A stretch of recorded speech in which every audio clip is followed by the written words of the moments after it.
Hello everyone, আসসালামু আলাইকুম। আশা করি সবাই ভালো আছেন। আলহামদুলিল্লাহ আমরাও ভালো আছি। এখন 10টা বাজে, এখন রান্না করতেছি।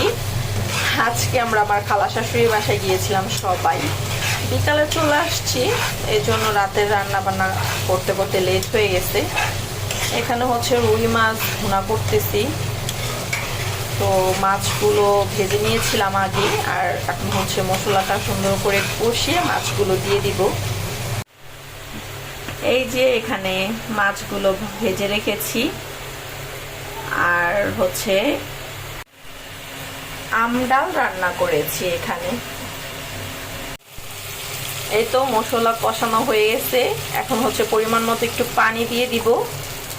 পানিটা দিয়ে তারপর হচ্ছে মাছগুলো দিয়ে দিব একটু পরেই। এই যে সবগুলো মাছ দিয়ে দিয়েছি, তারপরে ধনিয়া পাতা কুচি দিব, সামান্য পরিমাণ জিরা গুঁড়ো দিব, হাফ চা চামচের মতো জিরা গুঁড়ো দিয়ে দিব।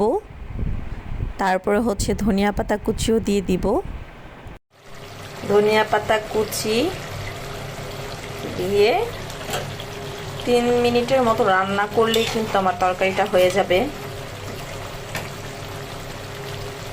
এই তো ভিডিওটা কেমন লেগেছে অবশ্যই কমেন্টস করে জানাবেন। আল্লাহ হাফিজ।